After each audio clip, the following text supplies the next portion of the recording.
Jemaat yang dikasihi oleh Tuhan Yesus, hari ini kita mau bahas satu tema, dosa mengintip di depan pintu. Firman Tuhan ambil dari Kejadian pasal 4 ayat 6 sampai 7.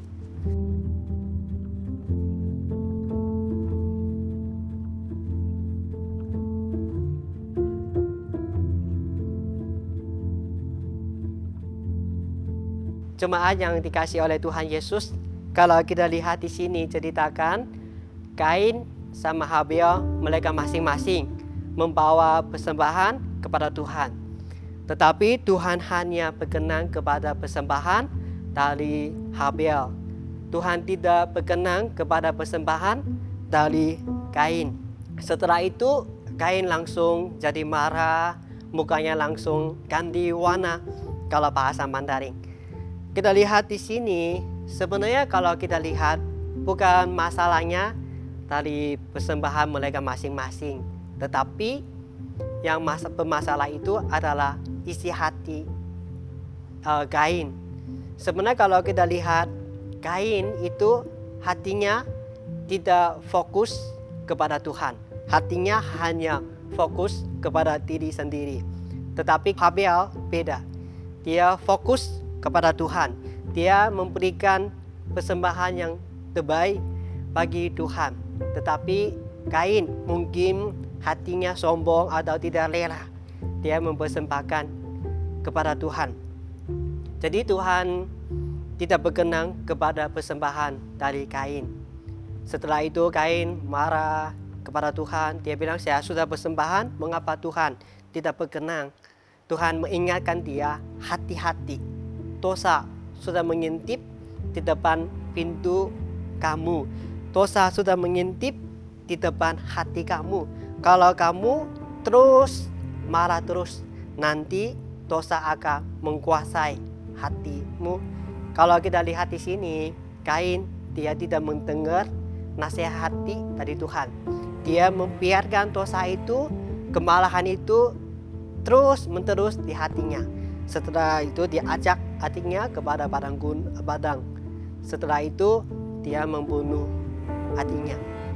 Kita lihat di sini, hatinya Kain sudah dikuasai dosa. Dosa itu sudah masuk ke dalam hatinya. Jemaat yang dikasihi oleh Tuhan Yesus, kita hidup di dunia ini pasti juga punya banyak masalah. Banyak hal bisa menggoda hati kita. Tuhan ingat, dosa sudah mengintip di depan pintu. Jadi harusnya kita bisa menguasainya, kuasai atasnya. Bagaimana kita bisa menguasai dosa itu? Yang pertama, kita harus di hati kita, di pikiran kita akui ini sesuatu yang salah, tidak berkenan kepada Tuhan. Jadi baru kita bisa ambil tindakan selanjutnya. Kalau kita tidak akui itu adalah sesuatu yang salah, kita tetap terus mengikuti, terus rasanya itu benar, pasti kita melanggarnya salah. Jadi kita perlu teman, ada keluarga kita, ada teman gereja kita bisa mengingatkan kita. Itu adalah sesuatu yang salah. Jadi kita tidak ikuti yang salah itu lagi. Juga kita perlu mengingat akan firman Tuhan. Jadi kita bisa tahu itu adalah salah. Jadi bisa mengingatkan kita tidak mengikutinya. Yang kedua, kita bukan hanya tahu itu salah. Kita harus bisa menjauhi, buang itunya. Jadi kita tahu itu sesuatu yang salah. Kita sudah melakukan yang salah. Kita harus lakukan. Kita bisa balik kepada Tuhan. Kita mengakui kesalahan itu. Tidak buat kesalahan itu buat kita semakin jauh dari Tuhan. Ya, yang ketiga, kita bukan hanya tahu, kita menolak dosa itu, tidak buat dia masuk ke hati kita. Kita harus bisa melawatnya. Karena dosa itu sudah mengintip di depan pintu. Dia mau masuk rumah, mau masuk ke hati orang, mau menguasai orang. Jadi kita harus bisa melawatnya. bagaimana bisa melawatnya? Kita harus bisa mentaati pimpinan Roh Kudus, karena kita tahu kita berperang bukan sama manusia yang biasa.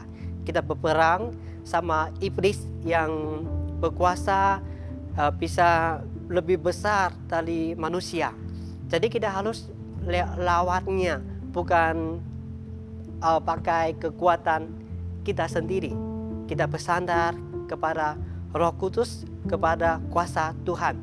Tuhan akan memberikan kita kekuatan bisa melawat dosa ini.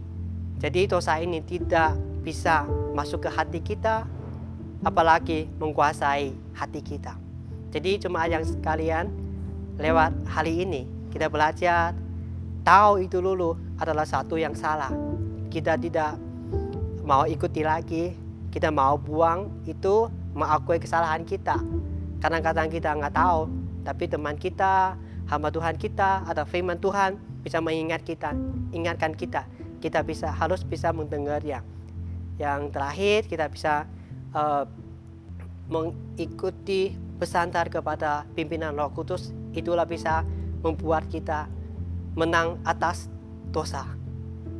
Salam jemaat yang dikasihi oleh Tuhan Yesus. Tuhan memberkati. Amin.